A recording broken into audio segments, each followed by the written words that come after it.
Se você é aquela pessoa que não gosta de estudar, lamento dizer, mas esse vídeo não é pra você. Agora, se você é aquele tipo de pessoa que tem vontade de estudar, tem vontade de ser uma pessoa mais inteligente, de ser alguém na vida, mas começa a estudar e não dá nem meia hora, você já tá com o celular na mão, então talvez esse vídeo seja pra você. Lá no começo, quando eu comecei a estudar pro ITA, eu ficava me perguntando, será que eu vou conseguir? Como será que eu faço pra estudar mais do que eu estudo e não ficar cansado? Será que isso vai me desgastar? Porque eu era acostumado a chegar da escola por volta ali do meio-dia, aí eu ia pra academia, chegava da academia por volta das 2h30 da tarde e começava a estudar a matéria que eu tinha no dia ali, a lição de casa, e em 1h, 1h30 eu já tinha acabado tudo, ainda mais se fosse uma lição de matemática, que eu tinha muita facilidade, já tinha acabado toda a minha tarefa, e aí eu ia pro computador, jogar um videogame, jogar um Tibia. Então eu passei anos da minha vida tentando descobrir uma metodologia de estudos que pudesse fazer com que eu conseguisse estudar mais, aproveitando o aprendizado sem cansar, e eu vou te ensinar tudo nesse vídeo. Então fica aqui comigo até o final, já deixa o like aqui,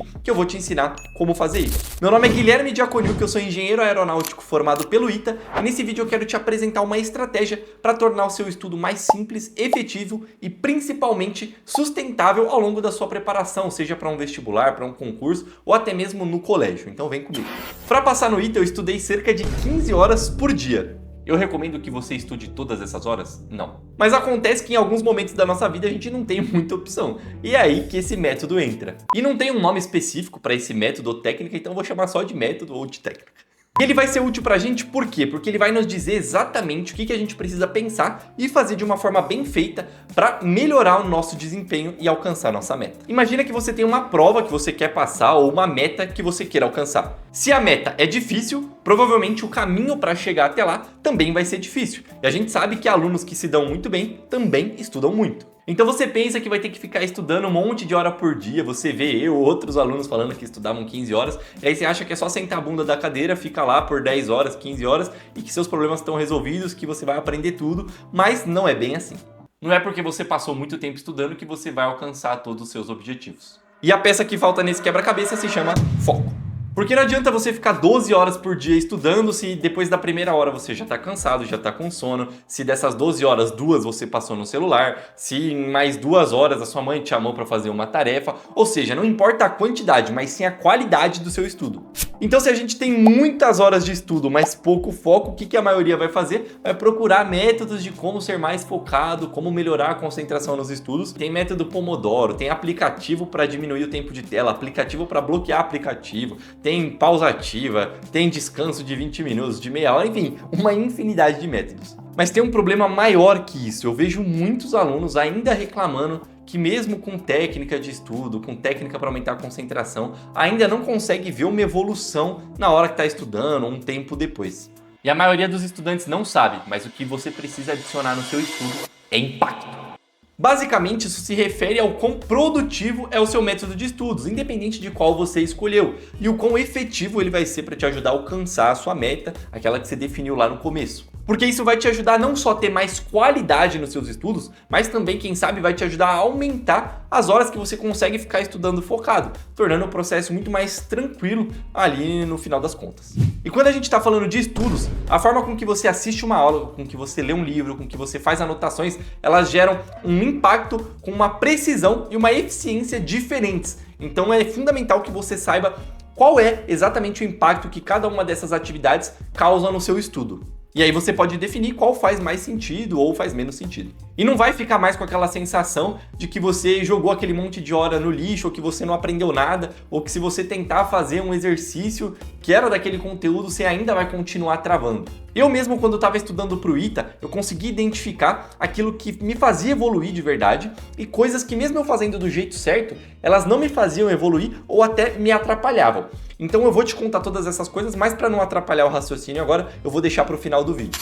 Agora, quando a gente usa métodos de baixa eficiência, e eu vou te dar os exemplos que não funcionavam para mim depois, a gente tende a terminar o estudo com aquela sensação de que não foi produtivo, com aquela sensação de que se alguém te perguntar alguma coisa sobre aquela matéria, você vai ter dúvida, você não vai saber resolver. Tá, Guilherme, mas que métodos são esses? Bom, eu já te adianto que eles são complexos e que estudar é um processo, leva tempo para você aprender como estudar. Então talvez no começo pode parecer que um método não funciona, mas talvez seja só porque você ainda não tentou ele por tempo suficiente, ou seja, você ainda não aprendeu, não dominou completamente essa ferramenta. Eu fiz um levantamento e eu vou te dar alguns exemplos de métodos que têm baixa eficiência e de métodos que têm boa eficiência. E no final, como eu falei, eu vou te falar aqueles que eu usava pessoalmente ou os que eu não usava porque eu testei e vi que não dava certo. Quando a gente está falando de métodos de baixo impacto, a gente está falando de reler o slide do professor, ou ficar copiando o slide do professor, ou ficar copiando enunciado de livro. É aquele estudo totalmente passivo. Você só está sendo bombardeado de informação o tempo inteiro, copiando ali, às vezes você nem está sabendo o que está copiando direito.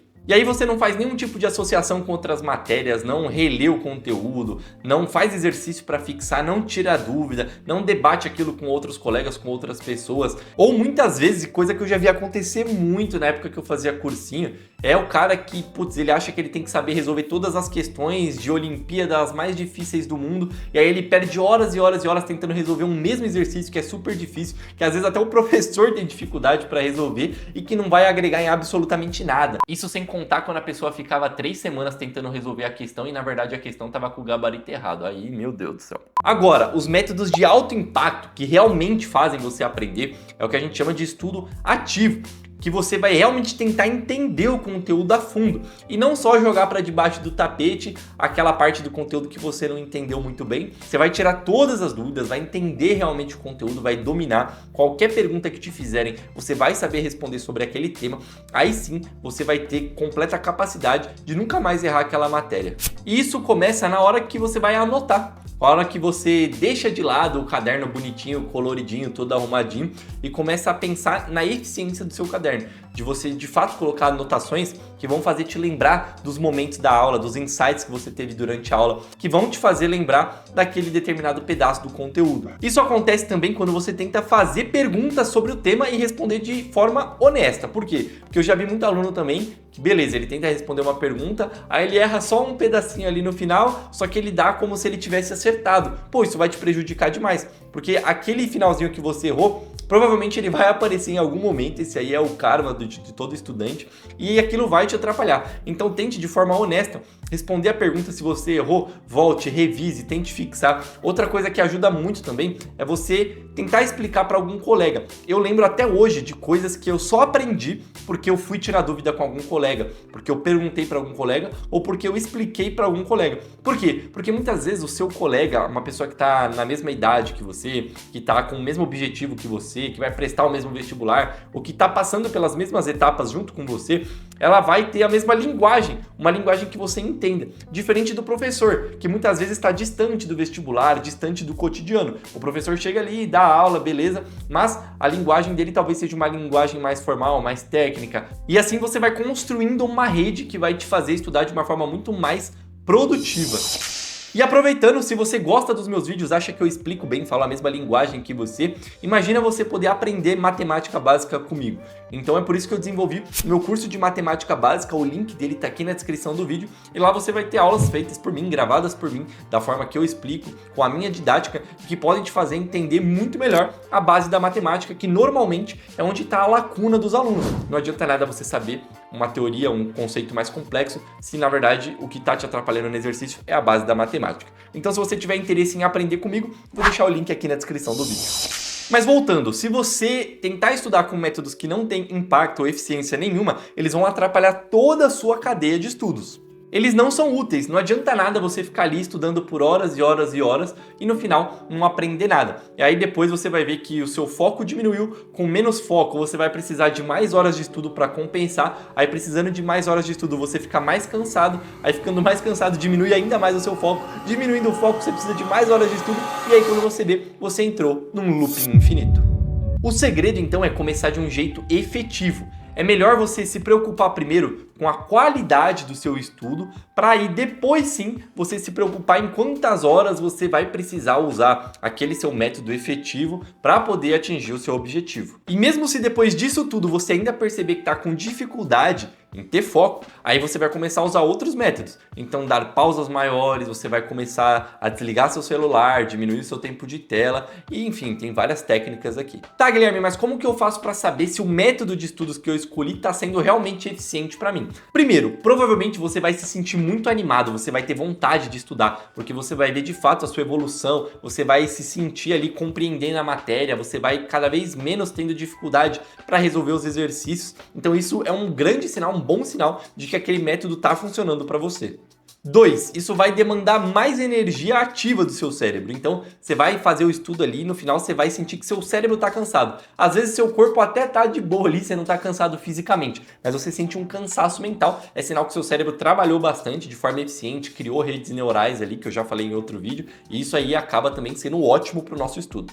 E terceiro, provavelmente você vai ficar com hiperfoco naquele assunto que você está estudando, que você estava com dificuldade, você vai passar o dia inteiro pensando naquilo, pensando no exercício, na questão, todo mundo que você vê que também tem a possibilidade de debater sobre aquele assunto, você vai querer falar, vai querer discutir, então isso também é um ótimo sinal, o seu engajamento com aquela matéria. Tá, Guilherme, mas então como é que eu faço para saber que um método não está sendo bom para mim? Então, primeiro, se o método não está funcionando, você vai ficar mais cansado, você não vai ter muito interesse naquela matéria. Segundo, se você percebe que está muito monótono, está muito repetitivo, você tem que voltar sempre nas mesmas coisas ali e continua não entendendo, também é um péssimo sinal. E terceiro, exige pouco esforço mental. Às vezes você está só fazendo as contas ali, não está nem percebendo, está só replicando alguma coisa sem muito esforço. E isso também vai te deixar mais cansado, só que é um cansaço que não te trouxe nenhum benefício no final. E é por isso que muita gente, às vezes, estuda de um jeito ruim, porque nunca parou para pensar sobre isso, ou então porque de fato exige menos energia ali, você tá só estudando ali, beleza, fazendo tudo monotonamente, uma forma, tá no automático, né, tá robotizado. Então isso aí acaba sendo muito mais fácil, as pessoas nem percebem, ou então nem sabem que existiria uma outra forma, né, diferente de você estudar, de forma mais eficiente, que vai te trazer mais benefício, que vai te deixar com vontade de estudar, mais engajado ali. Tá, Guilherme, mas você falou que ia contar pra gente que formas que mais funcionavam para você e as que menos funcionavam para estudar. Então, beleza, vou começar pelas que não funcionavam. Primeiro, assistir aula. Eu era muito ruim de assistir aula, porque em pouco tempo, principalmente se o professor não tinha uma didática boa, ou se ele era mais monótono, não tinha uma interação na aula, eu perdi o interesse, perdi o foco, eu não conseguia absorver o conteúdo. Então, lógico, eu não deixava de assistir a aula, porque eu sempre tinha um insight ou outro ali no meio da aula, mas eu sentia que aquilo não era um estudo ativo, efetivo, eu estava ali de forma passiva. Então eu assisti as aulas porque era importante para me dar um direcionamento, mas definitivamente não era a melhor forma de eu aprender. Segundo, tentar ler teoria de livro complexo. Essa aqui é bem específica, mas eu lembro que muitos colegas pegavam livros muito difíceis, livros de ensino superior, livros de nível universitário e tentavam ficar resolvendo, lendo a teoria, e as poucas vezes que eu tentei fazer isso, eu via que, não conseguia absorver nada, a linguagem é completamente difícil, era diferente, símbolos diferentes, tudo diferente, então isso era péssimo para o meu aprendizado e eu só perdia tempo. E terceiro, talvez a que mais me atrapalhava, que era tentar ficar resolvendo questão difícil. Então meu foco era o ITA, mas aí às vezes eu vi um colega resolvendo uma questão do IME, aí eu, putz, essa questão é muito legal, vou tentar resolver. E às vezes eu perdi ali algumas horas, eu ainda tinha o controle de não perder dias ali, né? Eu não tinha esse ego de tentar resolver a questão a qualquer custo, como alguns colegas. Mas eu tentava ali e acabava perdendo um tempo, desfocava do meu estudo tradicional, que eram as questões mais tranquilas, e muitas vezes até de nível inferior do que o ITA, porque é isso que vai te fazer passar, é você ter uma base muito sólida e não saber resolver a questão mais difícil do vestibular mais difícil. Tá, mas e o que de fato funcionava pra mim? Vou deixar melhor pro final. Em terceiro lugar pra mim, por incrível que pareça, era resolver exercício. E não importa, não era só exercício nível ITA, eram exercícios bem fáceis na maioria das vezes, de outros vestibulares, de vestibulares até mais fáceis do que o Enem, ou enfim, provas bem comuns aí de vestibulares espalhados pelo Brasil. E eu evoluía demais, eu sentia que era muito bom, mas essa ainda é só o top 3. Em segundo lugar, o que mais funcionava pra mim era ler teoria. E ler teoria básica, que vem das apostilas que eu tinha ali disponíveis no cursinho, ou de livros que eram muito fáceis de ser usados, como os peruanos. Esses daqui são os peruanos, são livros gigantescos, tem mais de 1000 páginas cada um, mas eles são muito bons, eles são em espanhol, mas tem teoria muito boa e eu ficava lendo aqui a teoria e eu aprendia demais com a teoria. E o top 1 pra mim, que mais me fazia aprender disparado, era ver exercícios resolvidos. Pois é, tanto esse livro que eu mostrei, os peruanos, como as apostilas que eu usava, elas tinham exercícios resolvidos. E pra mim era o que mais me ajudava, porque na prática, no fundo mesmo, o que você vai precisar fazer é aplicar a teoria num exercício. E aí, muitas vezes eu travava no exercício porque não sabia como aplicar. Só que a partir do momento que eu pegava vários exemplos resolvidos e via ali como que aplicava em cada caso, como que eram as regras, as exceções, como que eu fazia, eu fixava muito aquilo e aí dificilmente eu esquecia depois. Ah, e uma dica bônus é também ver soluções diferentes do mesmo exercício. Então você pegar o mesmo exercício, principalmente em matemática, isso acontece muito, e você vai ter mais de uma solução para aquela questão que vão chegar na mesma resposta. Então no final não é sobre você estudar mais, mas sim sobre você ter um estudo que vai te fazer sentir mais confiante, que vai te fazer ter essa percepção de que você está evoluindo e vai fazer você gostar do processo. E eu sempre falo em todo vídeo e é bom reforçar aqui que ter lazer, saber descansar, saber a hora de parar também faz parte de um bom estudo.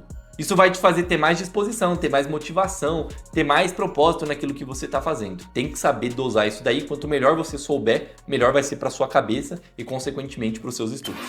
Agora, e você? Eu quero saber, você usa alguma outra técnica de estudo? Tem alguma que você percebeu já que te faz evoluir mais? Ou tem alguma que você percebeu que usando não te dá nenhum tipo de evolução e ainda te faz perder tempo? Deixa aqui nos comentários. Não esquece de dar aquele like no vídeo para ajudar o nosso trabalho e de indicar esse vídeo para aquele seu colega. Galera, o meu objetivo aqui na internet é democratizar o ensino e o estudo. E muitas vezes o ensino e o estudo, eles não são só na sala de aula, a explicação, passar a matéria. Eles são isso aqui que eu estou fazendo, ensinar a estudar, ensinar você a pensar e ensinar você a se encontrar dentro dos estudos, porque com certeza o estudo vai te trazer prosperidade, vai te trazer uma vida digna, vai te levar para o caminho certo. Então o meu objetivo aqui é fazer com que vocês evoluam e consigam extrair o melhor para a vida de vocês através dos estudos. Então, tamo junto.